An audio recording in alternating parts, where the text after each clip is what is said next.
Olá, cursistas! Iniciaremos agora a nossa terceira e última competência da disciplina Direito Administrativo do Trabalho. Essa competência está voltada para que estabeleçamos a relação entre a Constituição Federal e a conquista da cidadania dos trabalhadores da educação no Brasil. Vamos começar então? Bom, antes de adentrarmos nessa nossa competência para estabelecer essa relação entre a Constituição e a conquista da cidadania dos trabalhadores da educação, a gente precisa entender o que é cidadania, né? Você sabe o que é? Cidadania tem um conceito duplo. Etimologicamente, a palavra cidadania se origina da palavra civitas, que significa cidade.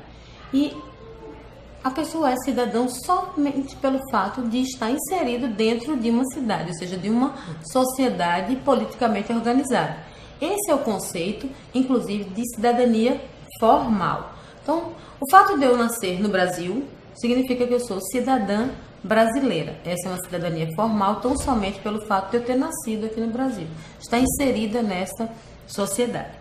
Mas existe um outro sentido de cidadania, que é o sentido substantivo. E o sentido substantivo diz que o cidadão é aquele que tem a posse e o exercício de direitos que foram repassados pelo Estado.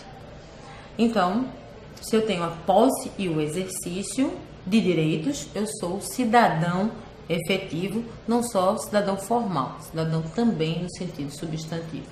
Para a gente ter uma ideia distinta entre essas duas coisas, é que então a gente imaginar um estádio de futebol.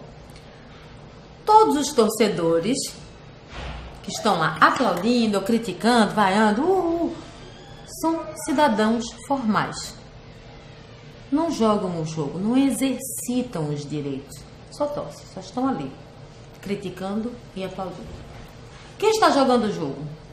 Os jogadores, o juiz, o bandeirinha correndo para o lado, correndo para o lado. Eles é que estão fazendo acontecer as coisas. Esses estão, na verdade, exercendo a cidadania substantiva. Então, que está relacionada à posse e exercício de direitos. Deu para entender? Vai ficar mais claro ainda. Se a gente for fazer um arremate histórico, a gente vai perceber que o conceito de cidadania ele evoluiu muito, sobretudo depois da Segunda Guerra Mundial. A gente teve duas guerras tão próximas e tanta barbárie envolvida, parece que o mundo se deu conta de que precisava fazer alguma coisa, inclusive para se autoproteger. E aí, fomentou em 1948 a Declaração Universal de Direitos Humanos. Mais uma vez a gente está repetindo tamanha relevância que essa declaração tem para todos os países do mundo, sobretudo para o Brasil, que é signatário, ou seja, assinou a Declaração Universal, trazendo ela para dentro do nosso ordenamento jurídico. Então, quando existe essa preocupação no pós-guerra, se diz que a capacidade plena da cidadania, ou seja, a cidadania plena, só pode ser entendida quando o Estado repassa aos seus cidadãos formais direitos civis, políticos e sociais. Os direitos civis seriam os direitos de liberdade de expressão, de liberdade de ir e vir, de propriedade, direito à justiça, tudo isso é direito civil. Direitos políticos é o direito de votar e ser votado no processo eleitoral. E os direitos sociais, os direitos relacionados à educação, saúde, trabalho, moradia, enfim.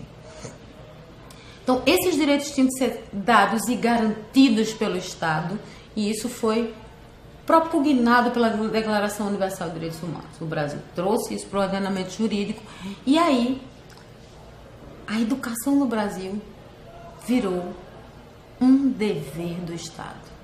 Mas isso só aconteceu em 1988.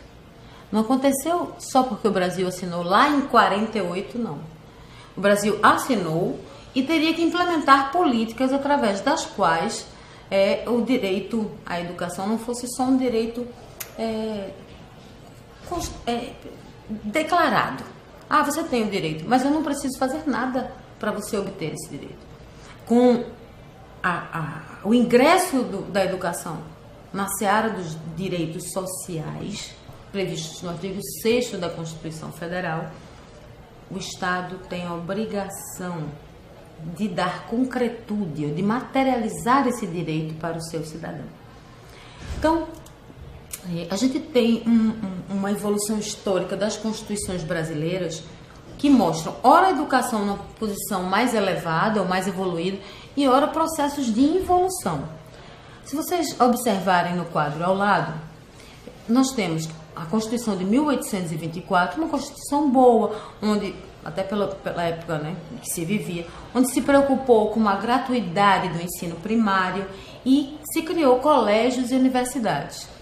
Logo em seguida, em 1891, ainda num processo evolutivo, nós tivemos a determinação da competência da União para legislar sobre as diretrizes e bases e também dos estados. Ou seja, o Estado, como ente político organizado, também estava inserido nesse processo. E ainda em 1891 foi determinada a laicização, ou seja, o Estado era laico a partir daquele momento e as escolas também, nos estabelecimentos públicos, não podia ter contextualização religiosa. Na prática, a gente sabe que esse desligamento cultural acontece com o tempo, então a gente ainda tem resquícios, apesar dessa laicização ter ocorrido em 1891. Em 1934, a gente tem o primeiro momento de involução da educação, quando a Constituição tira a competência legislativa do Estado e deixa só, e tão somente, a União legislando sobre os planos educacionais do país. Então você não tinha intervenção de mais pessoas, não era um processo tão democrático assim, até por causa do tempo em que se vivia, né? 1934. A coisa se agravou muito mais em 1937, porque a competência foi privativa da União, ninguém podia nem manter o que já tinha, ou seja, a União ditava tudo sobre educação, não houve qualquer preocupação com o ensino público e a coisa ficou realmente num processo mais involutivo, porque você não tinha desenvolvimento do raciocínio crítico, no pensar, no aprendizado. Em 1946, aí você novamente retoma, você vê que novamente é no pós-guerra, você retoma um pensamento mais humanista, mais democrático, então você valoriza o ensino público, você passa a fazer o provimento de cargos na educação através de concurso público, a competência legislativa para as questões educacionais volta a ser também dos estados em matéria residual, ou seja, a União determina a lei de diretrizes e bases e os estados podem legislar em consonância e esse processo então evolui. Mas aí quando chega em 1967 a Constituição mais uma vez dá um golpe na educação, não deu um golpe só no Estado, foi também na educação, porque nós tivemos um fortalecimento do ensino particular, nenhuma preocupação com o ensino público, né? E o entrave foi muito grande. Em 1969, que alguns dizem que é uma emenda, outros dizem que é uma Constituição, permaneceu com essa mesma questão do ensino público sendo relegado a zero e o ensino particular sendo valorizado pela própria Constituição da República. E aí, só em 1988 é que nós tivemos a Constituição que trouxe a educação como um direito social, como um valor social, como um fundamento da República. E isso tem uma importância muito grande, porque tem uma função tríplice, esse valor social da educação. Primeiro, garantir a realização plena do ser humano. Segundo, inserir esse cidadão no contexto do Estado democrático de direito. E terceiro, qualificar e capacitar esse homem para o trabalho. Porque existem objetivos que deverão ser alcançados com esse processo, né, de investimento na educação. A construção de uma sociedade mais justa, livre e solidária, o desenvolvimento nacional, a erradicação da pobreza e da marginalidade, a redução das desigualdades sociais e regionais e a promoção do bem comum. Esses são os fundamentos da República e esses objetivos deverão ser alcançados pela educação. Mas qual é a relevância da educação especificamente como dever do Estado? Antes não era um direito, mas não existia instituição pública. Sendo dever do Estado, o Estado assumindo essa concretude, essa materialização, ele vai ter que alocar recursos bem mais avantajados, porque ele vai ter que lembra do princípio da eficiência, ele vai ter que ofertar desse serviço com qualidade, certo? Então você vai ter um investimento maior na questão educacional. E como fundamento da República, com esses objetivos todos atrelados, você vai ter uma nova visão de educação.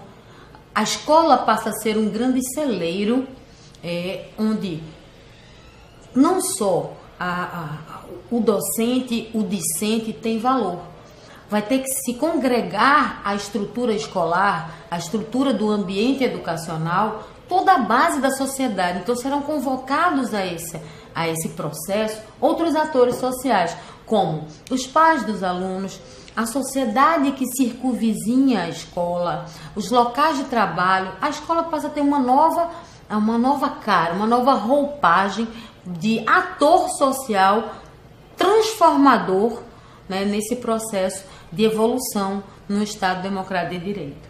É uma importância enorme, de um alcance às vezes inimaginável, esse processo que está sendo legado nas mãos dos profissionais da educação, tanto docentes quanto não docentes, de inserir ou de buscar todas essas pessoas para dentro da escola, para participarem de alguma maneira dos destinos e de como a escola vai se operacionalizar.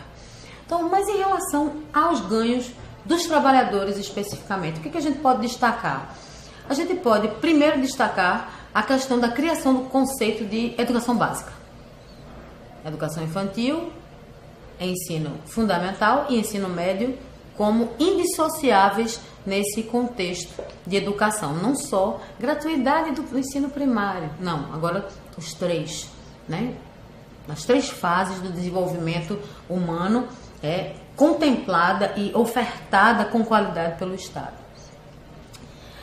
Um outro ganho foi o artigo 7º da Constituição Federal ter proibido no seu inciso 32 a distinção entre trabalhadores intelectuais, técnicos e manuais. Por essa razão é que agora não é só os direitos concedidos na valorização profissional não são dados tão somente para professores, ou seja, para os docentes, mas também para os profissionais da educação não docentes, como secretárias, vigias, merendeiras. Foi ampliado o rol de ganhos, inclusive, no que diz respeito àqueles direitos que eram exclusivos do profissional docente. Isso quem trouxe foi o artigo 7º da Constituição Federal, ainda na seara de direitos sociais. E o artigo 206, também da Constituição Federal, trouxe as políticas educacionais de valorização profissional. Que políticas são essas? A valorização profissional da educação, pautada na gestão democrática do ensino público, na garantia do padrão de qualidade, na valorização da experiência extraescolar e nessa vinculação entre a educação escolar, o trabalho e as práticas sociais, ou seja, teoria e prática juntas, numa engrenagem, ou seja, num processo de construção de aprendizado, buscando sempre um pensar muito mais crítico, muito mais participativo. O artigo 67 da Lei de Diretrizes e Bases da Educação Nacional vai trabalhar essa questão da valorização profissional e vai trazer o aperfeiçoamento profissional continuado, docentes e não docentes, inclusive com licença remunerada periódica para esse aperfeiçoamento. Também vai trabalhar a questão do ingresso na carreira exclusivo por concurso público e vai trabalhar a questão do piso salarial da categoria. Está lá previsto, é uma conquista hoje já de caráter nacional. Isso tudo é derivado dessa inclusão da educação como um direito social.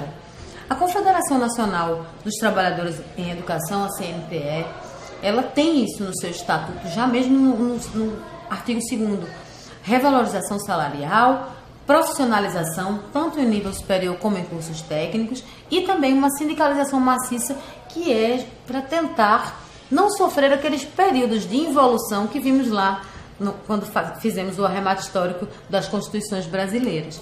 O MEC também abraçou essa política de valorização e, inclusive, deixando claro que o tratamento é igualitário para docentes e não docentes, buscando ofertar capacitações, inclusive como pró-funcionário, que é um curso voltado para não docentes, né, de capacitação periódica. Você tem a inclusão desses profissionais e políticas de valorização dentro da própria estrutura da administração pública. Com essas considerações, eu não poderia deixar de trazer, no final dessa nossa disciplina, e dentro especificamente dessa competência, uma frase célebre de um dos maiores educadores brasileiros, que é Paulo Freire. Eu gostaria então de que me permitissem ler, que é uma referência muito grande. Ele disse: tudo o que a gente puder fazer no sentido de convocar os que vivem em torno da escola e dentro da escola, no sentido de participarem, de tomarem um pouco o destino da escola na mão também, tudo o que a gente puder fazer nesse sentido é pouco ainda, considerando o trabalho imenso que se põe diante de nós, que é assumir esse país democraticamente. Com isso, com essas palavras, acho que nada mais pode ser dito a não ser que a construção dessa democracia tem a educação como a grande base, o grande fundamento para que a gente efetivamente solidifique um Estado melhor.